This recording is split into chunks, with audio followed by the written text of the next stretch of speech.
स्वागत है आपका अपने YouTube चैनल PSC डिकोडेड पर। कुछ दिन पहले हमने सिंधु घाटी सभ्यता को क्लियर किया था और उसका रिस्पांस बहुत ही अच्छा मिल रहा है। आज हम डिस्कस करने वाले हैं वैदिक सभ्यता से रिलेटेड सारे प्रश्नों को। जितने भी प्रश्न सभी परीक्षाओं में आए हुए हैं पिछले 10 से 15 वर्षों में, उन सभी का संग्रह आपको इस वीडियो में मिलेगा। हमने सारी कोशिश की है कि इससे बाहर कुछ ना जाए। अगर हमको आगे कोई क्वेश्चन मिलते हैं तो हम उसको ऐड करके आपके लिए फिर से एक नई वीडियो अपलोड करने की कोशिश करेंगे। टिल देन फटाफट हम डिस्कस करते हैं आज के प्रश्नों को। तो पहला प्रश्न है, पूर्व वैदिक या ऋग वैदिक काल संस्कृति का काल किसे माना जाता है? तो इसका आंसर है 1500 से लेकर 1000 ईसा पूर्व को माना जाता है पूर्व वैदिक या ऋग वैदिक काल की संस्कृति का काल। अगला प्रश्न है, उत्तर वैदिक सभ्यता का काल किसको मानते हैं? उत्तर वैदिक सभ्यता का काल मानते हैं 1000 ईसा पूर्व से 600 ईसा पूर्व को। अगला है, प्रारंभिक आर्यों के बारे में इनमें से कौन सा कथन सही नहीं है? नहीं को हमको हमेशा कॉन्सेंट्रेट करना है। तो ये लोग मुख्यतः नगरों में निवास करते थे, ये बिल्कुल गलत है। नेक्स्ट है, वैदिक गणित या महत्वपूर्ण अंक कौन सा है? वैदिक गणित का महत्वपूर्ण अंक कौन सा है? शिल्व सूत्र। शिल्व सूत्र को ऐसा माना जाता है कि वैदिक गणित की जो उत्पत्ति है वो कहाँ से हुई है? शिल्व सूत्र से हुई है। नेक्स्ट है, ऋग्वैदिक आर्यों का, यहाँ पे कार्य है, ये आर्य है। आर्यों का मुख्य व्यवसाय कौन सा था? तो इनका व्यवसाय मुख्यतः पशुपालन। नेक्स्ट है, पहले विधि निर्माता कौन थे? तो पहले विधि निर्माता कौन है? हमारे मनु। मनु को क्या माना जाता है? प्रथम विधि निर्माता। नेक्स्ट है, अस्तुमा सदगमय कहाँ से लिया गया है? अस्तुमा सदगमय लिया गया है उपनिषद से। एक और प्रश्न पूछा जाता है, ये किस उपनिषद से लिया गया है? तो ये मुंडको उपनिषद से लिया गया है। मुंडको उपनिषद से इसकी उत्पत्ति हुई है।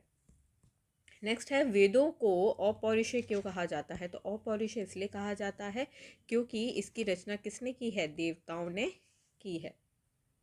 नेक्स्ट है, धर्मशास्त्रों में भू राजस्व की दर कितनी थी? तो 1/6 इसकी भू राजस्व की दर थी। नेक्स्ट है, 10 राजाओं का युद्ध, जिसको हम दशराज्य युद्ध भी कहते हैं, ये किस नदी के तट पर हुआ था? तो पारुष्णी नदी के किनारे इसका युद्ध हुआ था। नेक्स्ट है, प्राचीन भारत में निष्क नाम से किसे जाना जाता है? हाल ही में MPPSC में आया हुआ है। ये स्वर्ण आभूषण थे। निष्क क्या थे? स्वर्ण आभूषण थे। नेक्स्ट है, गायत्री मंत्र किस पुस्तक में मिलते हैं? तो गायत्री मंत्र हमको ऋग्वेद में मिलता है। अगला प्रश्न है, भारत के किस स्थल की खुदाई से लौह धातु के प्रचलन के प्राचीनतम प्रमाण मिले हैं? तो अतरंजी खेड़ा से हमको लौह धातु के प्राचीनतम प्रमाण मिले हैं। अगला प्रश्न है, चरक संहिता नाम की जो पुस्तक है, इसमें हमको किस विषय से संबंधित है? तो ये चिकित्सा से संबंधित है। अगला प्रश्न है, ऋग्वेद के किस मंडल में किन 6 मंडलों को हम वंश मंडल या गोत्र मंडल कहते हैं? तो जो दूसरे से 7वें मंडल है उसको हम किस मंडल के नाम से जानते हैं? गोत्र या वंश मंडल के नाम से जानते हैं। अगला प्रश्न है, व्रीहि शब्द किसके लिए प्रयुक्त होता है? व्रीहि का अर्थ होता है चावल। नेक्स्ट है, अथर्व का अर्थ क्या था? तो अथर्व का अर्थ था पवित्र जादू। अगला प्रश्न है, सबसे प्राचीनतम पुराण कौन सा है? मत्स्य पुराण को सबसे प्राचीनतम पुराण माना जाता है। अगला प्रश्न है, किसे आदि काव्य की संज्ञा दी गई है? तो आदि काव्य की संज्ञा किसको दी गई है? रामायण को। अगला प्रश्न है, संस्कारों की कुल संख्या कितनी होती है? तो 16 संस्कार होते हैं। अगला है, 3 ऋण में से निम्न में से कौन सा शामिल नहीं है? तो मात्र ऋण को ऋणों में शामिल नहीं किया गया है। आपको कमेंट बॉक्स में ये बताना है कि ऋण कितने प्रकार के होते हैं और कौन कौन से होते हैं।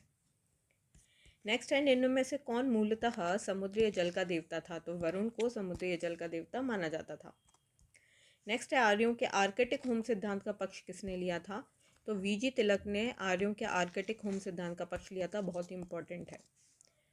नेक्स्ट है, ऋग्वेद में कितने सूक्त हैं? तो ऋग्वेद में 1028 सूक्त हैं।